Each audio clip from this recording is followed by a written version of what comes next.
대한민국 상위 1%를 위한 공간, LK백화점 VVIP 라운지. 유제니 24세는 방금 받은 다이아몬드 네일아트가 마음에 들지 않는다며 직원에게 고함을 지르고 있었다. 그녀의 발치에는 명품 쇼핑백들이 산처럼 쌓여 있었다. SNS 인플루언서이자 신흥 재벌의 외동딸인 그녀에게 세상은 언제나 발 아래에 있었다. 내가 지금 이딴 걸 받자고 1시간이나 기다린 줄 알아? 당장 지우고 처음부터 다시 해. 직원의 얼굴이 하얗게 질렸지만 제니는 만족스럽다는 듯 콧방귀를 뀌며 자리에서 일어났다.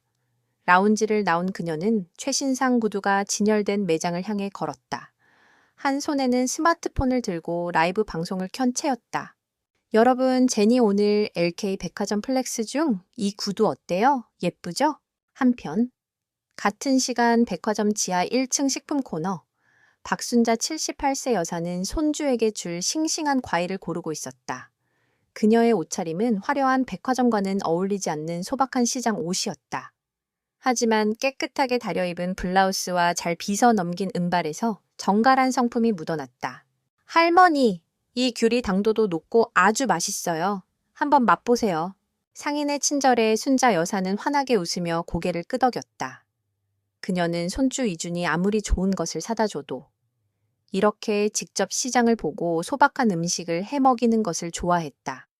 귤 한 봉지를 사들고 기분 좋게 에스컬레이터를 향하던 그때였다. 끼악! 라이브 방송에 정신이 팔려있던 유제니가 에스컬레이터에서 내리던 순자 여사와 그대로 부딪혔다. 순자 여사가 들고 있던 귤 봉지가 바닥으로 떨어지며 주황색 과일들이 대리석 바닥을 어지럽게 굴러다녔다. 죄송합니다. 다 괜찮으세? 순자 여사가 먼저 사과하며 몸을 일으키려던 순간 제니의 날카로운 목소리가 그녀의 말을 잘랐다. 뭐야, 이 할머니는 눈을 어디다 달고 다니는 거야? 제니는 자신의 이탈리아제 흰색 스웨이드 구두 끝에 묻은 희미한 흙먼지와 귤의 잔해를 보며 경악했다. 오늘 처음 신은 한정판 신발이었다. 이 신발이 얼마짜리인 줄 알아? 당신 같은 영감이 평생 벌어도 못 사는 거라고. 어디서 굴러먹던 노인네가 남의 귀한 물건을 망쳐놔. 주변의 시선이 순식간에 몰려들었다. 순자 여사는 당황스러움과 모멸감에 얼굴이 붉어졌다. 그녀는 그저 사고에 대해 사과하고 싶었을 뿐인데 어린 여자의 입에서는 차마 입에 담지 못할 모욕적인 말들이 쏟아져 나왔다. 어서 사과하지 않고 뭐 해? 무릎이라도 꿇어야지. 상황을 파악한 백화점 지배인이 황급히 달려왔다. 하지만 유제니의 기세에 눌려 어쩔 줄 몰라 하며 순자 여사에게만 난처한 눈빛을 보낼 뿐이었다. 할매언니, 일단 사과를... 순자 여사는 입술을 굳게 다물었다. 그녀는 잘못 부딪힌 것에 대해서는 사과할 수 있었지만 자신의 인격까지 모독하는 이 상황을 그냥 넘길 수는 없었다. 바로 그 순간이었다. 모두의 뒤편에서 얼음장처럼 차갑고 낮은 목소리가 울려 퍼졌다. 지금 여기서 뭘 하는 겁니까? 사람들이 약속이라도 한 듯 소리가 난 쪽으로 고개를 돌렸다. 그곳에는 완벽한 수트 차림에 서늘한 기운을 내뿜는 한 남자가 서 있었다. LK 백화점의 소유주이자 대한민국 재계를 움직이는 젊은 총수, 권희준 회장이었다. 그는 방금 해외 출장에서 돌아와 할머니를 모시러 온 길이었다. 그리고 그의 눈에 들어온 것은 바닥에 흩어진 귤과 사람들 앞에서 고개를 숙인 채 모욕당하고 있는 자신의 할머니, 박순자의 모습이었다. 이준의 온화했던 눈빛이 순식간에 영화의 혹한처럼 차가워졌다. 권희준의 목소리가 울려 퍼진 순간 백화점 1층 로비의 소란이 거짓말처럼 멎었다. 공기 중에 팽팽한 긴장감이 흘렀다. 방금 전까지 유제니의 편에 서서 박순자 여사를 힐끔거리던 사람들조차 숨을 죽였다. 상황 파악을 못한 것은 오직 유제니뿐이었다. 그녀는 방해받은 것이 불쾌하다는 듯 획 고개를 돌려 이준을 위아래로 훑어보았다. 잘생긴 얼굴, 완벽한 수트. 그녀는 이준이 순자 여사의 편을 들어주러 온 젊은 변호사쯤으로 생각했다. 뭐야, 당신은 이 할망구 보호자라도 돼. 돈이라도 뜯어내려고. 그러나 이준은 제니에게 눈길조차 주지 않았다. 그는 곧장 자신의 할머니에게로 걸어갔다. 그의 얼굴에서 방금 전에 살벌한 기운은 사라지고 오직 따뜻한 걱정만이 가득했다. 할머니, 괜찮으세요? 늦어서 죄송합니다. 이주는 부드럽게 할머니의 어깨를 감싸 부축했다. 할머니라는 한마디, 그 단어는 천둥처럼 로비에 울려 퍼졌다. 유제니의 얼굴이 하얗게 굳어갔다. 백화점 지배인은 사색이 되어 거의 기절할 지경이었다. LK그룹의 총수, 권희준 회장의 할머니. 그들은 지금 대한민국에서 가장 무서운 사람의 심기를 건드린 것이었다. 이준아, 네가 어떻게 해? 순자 여사는 손주를 보자 그제야 긴장이 풀리는 듯 안도의 한숨을 내쉬었다. 이주는 할머니를 근처의 고객용 소파에 조심스럽게 앉혔다. 그리고는 천천히, 아주 천천히 몸을 돌려 유제니와 지배인을 향해 섰다. 따뜻함은 온데간데 없이 사라지고 모든 것을 얼려버릴 듯한 냉기가 그의 온몸에서 뿜어져 나왔다. 그는 먼저 지배인을 보았다. 지배인, 상황 설명 해보시죠. 호회, 회장님. 그게 정말 죄송합니다. 지배인은 덜덜 떨며 아무 말도 잇지 못했다. 이주는 더 이상 그를 상대할 가치도 없다는 듯 시선을 유제니에게로 옮겼다. 그는 바닥에 떨어진 귤 하나를 구두발로 툭 굴렸다. 그 신발 얼마라고 했습니까? 낮고 조용한 목소리. 하지만 그 안의 분노는 그 어떤 고함보다도 위협적이었다. 제니는 공포에 질려 입술만 파르르 떨 뿐이었다.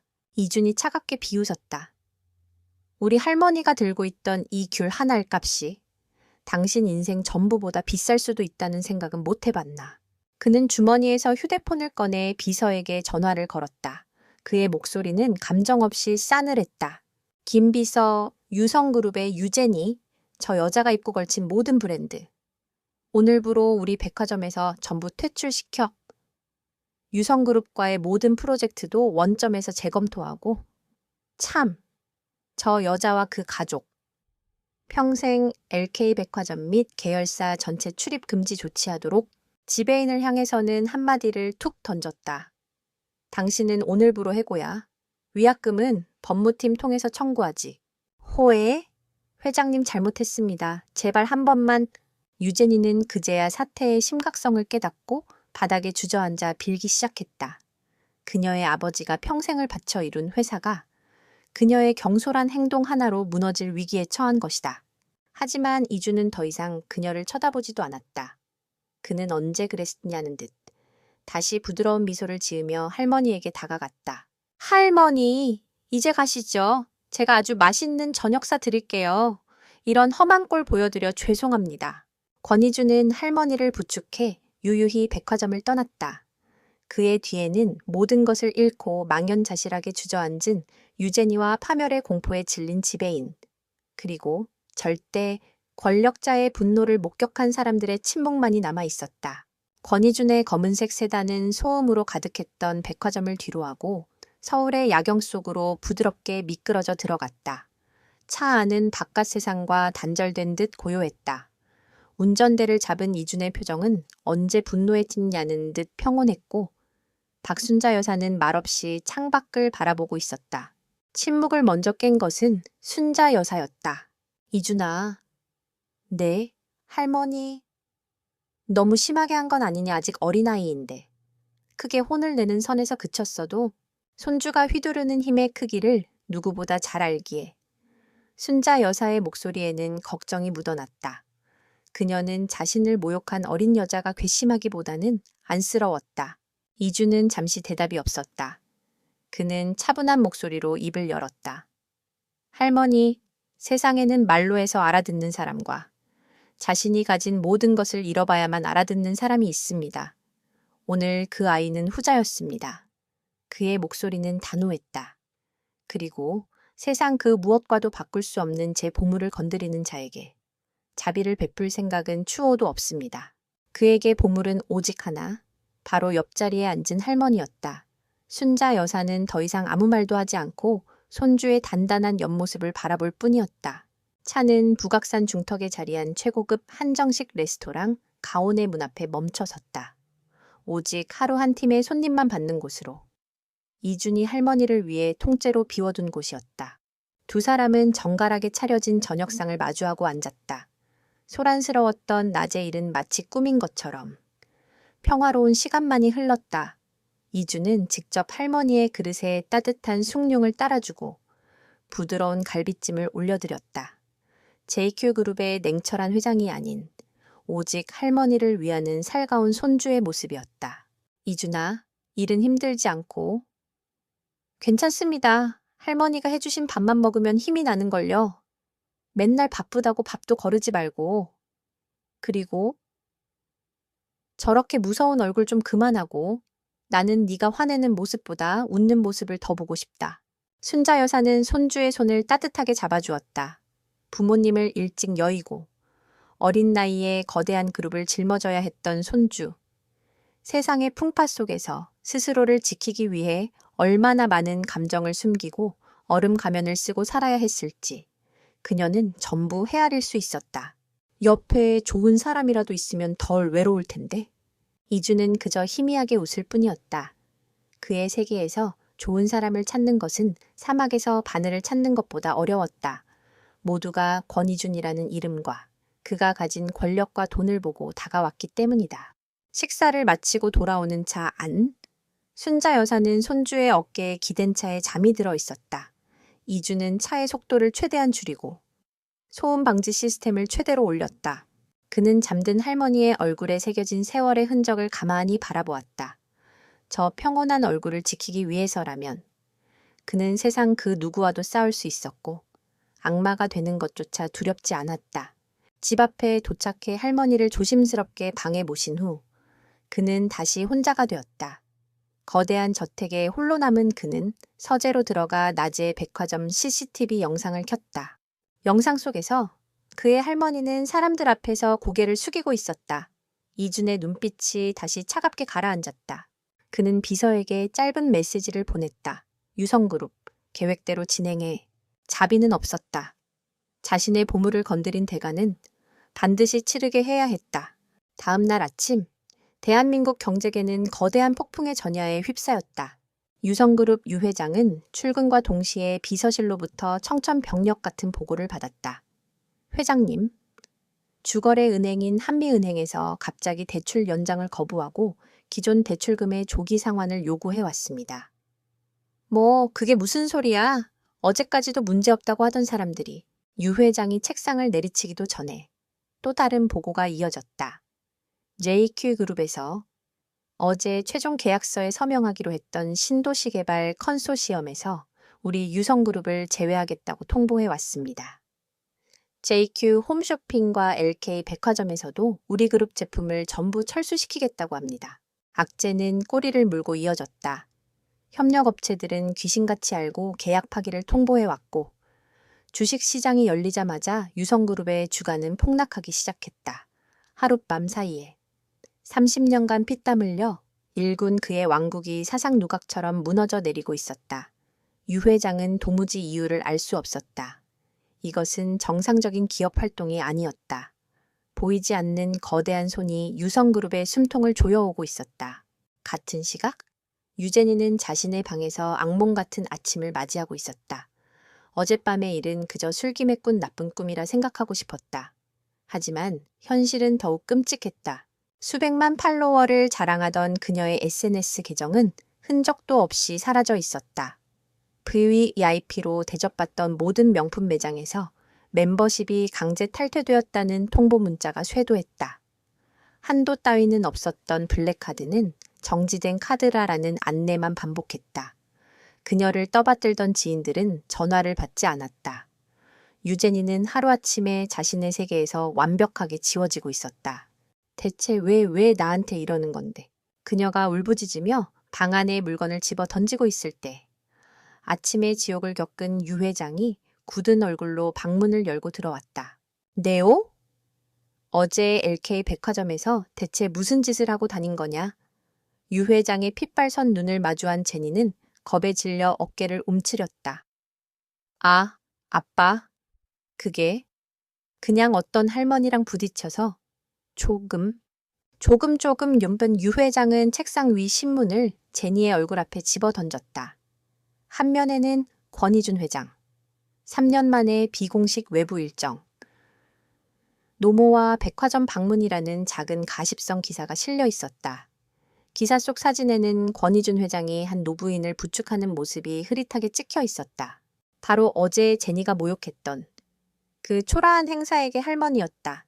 으악, 제니의 입에서 비명이 터져 나왔다. 유 회장은 힘없이 소파에 주저앉았다. 모든 퍼즐이 맞춰졌다. 상대는 그냥 재벌이 아니었다. 대한민국을 쥐고 흔드는 신과 같은 권력을 가진 남자. 그리고 자신의 철없는 딸은 그 신의 영린 닐린을 건드린 것이었다. 끝이다. 이제 다 끝이야. 유 회장이 망견자실하게 중얼거릴 때 제니는 공포에 질려 아빠의 바지가랑이를 붙잡았다. 아빠, 잘못했어요. 제가 가서 빌게요. 내 무릎 꿇고 빌면.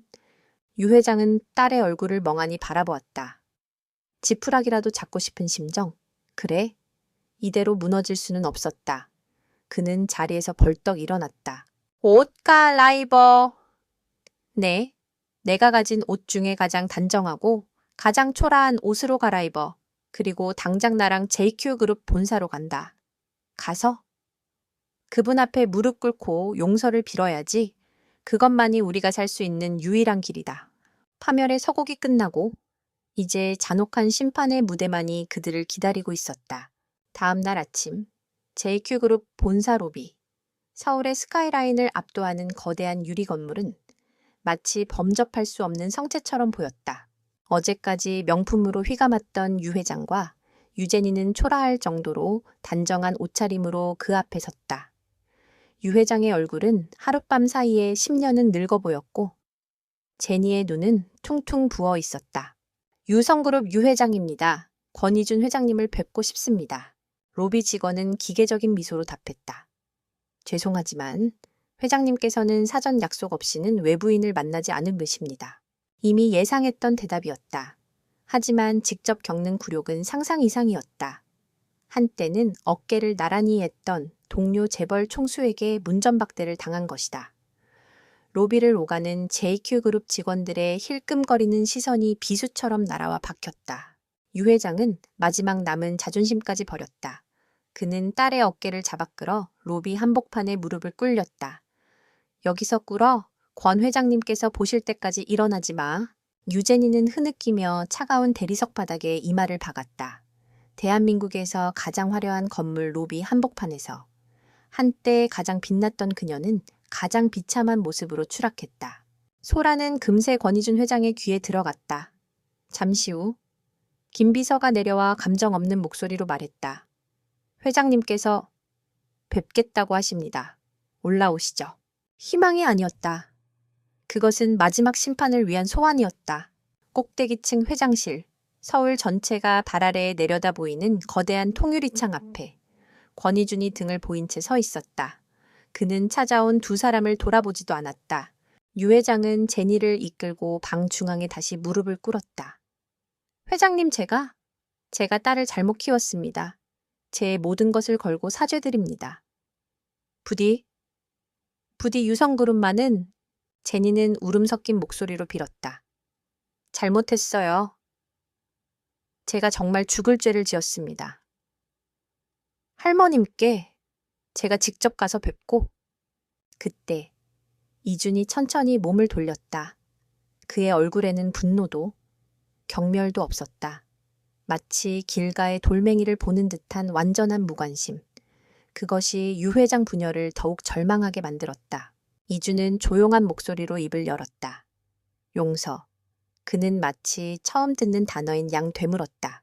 당신들이 무릎 꿇고 용서를 빌어야 할 대상은 내가 아니라 내 할머니요. 하지만 이제 와서 무슨 소용이 있겠소. 할머니께서는 당신들 같은 사람들의 더러운 사과를 받으며 지난 일을 다시 떠올릴 필요가 없으시니 그의 시선이 제니에게 잠시 머물렀다. 당신이 어제 흘린 눈물 한 방울이 내 할머니가 느꼈을 모멸감보다 더 값지다고 생각하시오. 이주는 다시 창밖으로 고개를 돌렸다. 마지막 통보였다.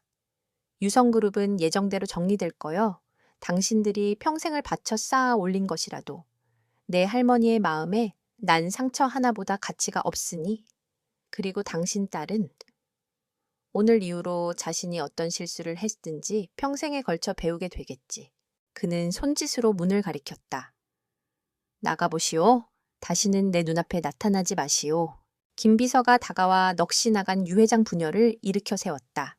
그들이 저항할 힘도 없이 끌려나가고 육중한 문이 닫혔다. 거대한 회장실에 다시 혼자 남은 권희주는 텅 빈 눈으로 도시를 내려다보았다. 자비 없는 심판은 끝났다. 그의 세계에서 영린을 건드린 자의 말로는 언제나 하나뿐이었다. 그로부터 며칠 후 대한민국 재계는 유성그룹의 갑작스러운 부도와 몰락 소식으로 떠들썩했다. 30년 역사의 견실한 중견그룹이 단 며칠 만에 공중분해된 것이다. 사람들은 그 배후에 JQ그룹 권희준 회장의 보이지 않는 손이 있었다고 수군거렸지만 그 누구도 감히 잡착호로 입 밖에 내지는 못했다. 그 이름이 가진 무게는 그만큼 무서운 것이었다. 폭풍의 중심에 있었던 권희준은 그러나 세상의 소음과 완벽히 단절된 곳에 와 있었다. 서울 외곽에 위치한 고즈넉한 한옥, 그의 유일한 안식처인 할머니 박순자 여사의 집이었다. 도시의 마천루 대신 고요한 기와지붕과 푸른 정원이 있는 곳. 이주는 값비싼 수트를 벗고 편안한 면바지에 스웨터 차림이었다. 그는 툇마루에 앉아 정원에서 호미로 밭을 매는 할머니의 뒷모습을 조용히 바라보고 있었다. 쨍한 가을 햇살 아래 할머니의 작은 텃밭에서는 갓 심은 배추와 무가 싱그럽게 자라나고 있었다. 이준아, 거기 앉아서 못하느냐? 이리 와서 할미 일하는 것 좀 거들어라. 순자 여사는 손주를 발견하고는 환하게 웃으며 손짓했다. 이주는 군말 없이 일어나 정원으로 걸어 들어갔다. 흙 냄새와 풀 냄새가 그의 머리를 맑게 해주었다. 할머니는 방금 딴 탐스러운 토마토 하나를 그의 손에 쥐어주었다. 올해는 유난히 토마토가 달구나. 이주는 할머니가 건넨 토마토를 한 입 베어 물었다. 시장에서 파는 그 어떤 과일보다도 달고 신선한 맛이 입안에 퍼졌다. 순자 여사는 아무것도 묻지 않았다. 유성그룹에 대한 것도, 그 철없던 손녀에 대한 것도 그녀는 그저 묵묵히 잡초를 뽑으며 나지막이 말했다. 이준아, 저 화초들도 너무 거름을 많이 주면 뿌리가 썩어버린단다. 아무리 좋은 것이라도. 뭐든지 과하면 독이 되는 법이야. 그것은 손주에게 던지는 유일한 가르침이었다. 복수를 나무라지도. 그의 분노를 탓하지도 않았다. 그저 자연의 이치를 빌어 스스로를 돌아보게 할 뿐이었다. 이주는 하던 일을 멈추고 할머니를 바라보았다. 그의 눈빛이 복잡하게 흔들렸다. 할머니의 이 정원이 없었다면 저는 아마 벌써 괴물이 되었을지도 모릅니다. 그의 고백에 순자 여사는 그저 인자한 미소로 답할 뿐이었다. 그녀는 손주의 손에 들린 값비싼 명품 시계를 보았다. 그리고는 그 시계와 전혀 어울리지 않는 작은 호미를 그의 다른 손에 쥐어주었다. 괴물은 무슨? 아직도 할미 눈에는 물가에 내놓은 어린애인 것을. 자, 말만 하지 말고 흙도 좀 만져보거라. 땅은 거짓말을 안 한단다. 권희주는 피식 웃고 말았다. 그는 수조원을 움직이는 손으로, 수천 명의 운명을 결정짓는 손으로 작은 호미를 집어들었다. 그리고 할머니의 옆에 쭈그리고 앉아 서툰 솜씨로 잡초를 뽑기 시작했다. 대한민국을 공포에 떨게 한 냉혹한 군주. 그의 진짜 모습은 따스한 햇살 아래 할머니의 곁에서 흙을 만지는 평범한 한 남자일 뿐이었다. 이 작은 정원만이 그가 유일하게 갑옷을 벗고 자기 자신으로 돌아올 수 있는 곳이었다. 유성그룹이 남긴 상처와 소문은 시간이 흐르며 조금씩 잊혀갔다. 권희준의 세계는 다시 얼음처럼 차갑고 기계처럼 정확하게 돌아갔다. 변한 것이 있다면 그가 일주일에 한 번씩은 반드시 할머니의 한옥을 찾는다는 것 정도였다. 그러던 어느 날 JQ그룹이 창립 50주년을 기념해 건설 중인 복합문화공간 JQ 아트센터의 최종 설계 보고회가 열렸다. 이준에게는 그저 수많은 프로젝트 중 하나일 뿐이었다. 그는 습관처럼 무표정한 얼굴로 임원들과 함께 회의실에 들어섰다. 다음은 아트센터 옥상에 조성될 하늘 정원의 최종 디자인을 발표할 조경 설계 공모 당선자 한서연 소장입니다. 프로젝트 담당자의 소개와 함께한 여자가 프레젠테이션 스크린 앞으로 나섰다. 한서연 29세, 작지만 단단한 체구에 꾸밈 없는 얼굴, 그리고 무엇보다 반짝이는 총명한 눈빛을 가진 여자였다. 이주는 보고서의 작가 프로필을 훑어보았다. 유명 대형 설계사무소가 아닌 이제 막 이름을 알리기 시작한 1인 스튜디오의 대표. 그는 서류에서 눈을 떼고 무심한 시선으로 그녀를 바라보았다. 서연은 조금 긴장한 듯 보였지만 마이크를 잡자 이내 자신감 있는 목소리로 발표를 시작했다. 제가 제안하는 하늘 정원의 컨셉은 숨입니다. 이 거대한 빌딩 숲, 삭막한 도시의 한가운데서 자연과 함께 숨을 고르고 영혼의 쉼을 얻을 수 있는 공간을 만들고 싶었습니다. 그녀는 단순히 나무를 심고 꽃을 배치하는 기술적인 설계에 대해 말하지 않았다. 그녀는 한국 전통 정원의 철학, 비움과 차음의 미학, 그리고 계절의 변화에 따라 사람의 마음에 위안을 주는 자연의 힘에 대해 이야기했다. 회의실의 다른 임원들은 지루하다는 표정을 감추지 못했다. 그들이 듣고 싶은 것은 예산과 관리 효율성 같은 숫자였지. 감상적인 철학 이야기가 아니었다. 하지만 권희준의 눈빛은 조금씩 달라지고 있었다. 영혼의 쉼터. 그것은 그가 매주 할머니의 정원에서 느끼는 감정이었다. 그녀의 말들은 마치 자신의 마음속을 들여다본 것처럼 정확하게 그가 갈망하는 공간을 묘사하고 있었다. 발표가 끝나자 이주는 처음으로 입을 열었다. 한서연 소장, 설계도에 보니 작은 텃밭 공간이 있더군. 이런 상업적인 공간에 굳이 텃밭을 넣은 이유가 뭐지? 날카롭고 허를 찌르는 질문이었다. 서연은 당황하지 않고 미소 지으며 답했다. 회장님, 식물이 단지 관상의 대상을 넘어 직접 흙을 만지고 씨앗을 심고 열매를 맺는 과정을 지켜보는 것은 인간에게 가장 원초적인 기쁨과 성취감을 줍니다. 저는 이 정원이 단지 보여지는 공간이 아니라 사람들이 체험하는 살아있는 공간이 되길 바랐습니다. 임원분들이 점심시간에 직접 상추를 따서 드실 수도 있고요. 그녀의 재치 있는 대답에 회의실에 경직된 웃음이 터져나왔다. 이준의 입에도 누구도 눈치채지 못할 만큼 희미한 미소가 스쳐 지나갔다. 직접 흙을 만지고 열매를 따는 기쁨. 그는 그것이 얼마나 큰 위안을 주는지 누구보다 잘 알고 있었다. 그는 잠시 서연을 말없이 응시했다. 자신감 넘치고 자신의 일에 대한 확신과 열정이 가득한 눈빛. 그동안 그가 만났던 어떤 여자와도 다른 종류의 사람이었다. 긴 침묵 끝에 이주는 결정을 내렸다. 그는 옆에 앉은 비서에게 말하는 척하며 회의실의 모든 사람이 들을 수 있도록 말했다. 좋군요. 이 하늘 정원 프로젝트 앞으로 내가 직접 챙기겠습니다. 임원들의 눈이 휘둥그레졌다. 그룹 회장이 일개의 조경 프로젝트를 직접 챙기겠다는 것은 전례 없는 일이었다. 한서연 역시 놀란 눈으로 그를 바라보았다. 권희주는 더 이상 아무 말 없이 서류만 뒤적였다. 하지만 그의 마음속에서는 아주 오랜만에 사업적인 계산이 아닌 순수한 호기심이라는 낯선 감정이 싹트고 있었다. 그것은 얼음 같던 그의 세계에 던져진 작지만 따뜻한 파문이었다.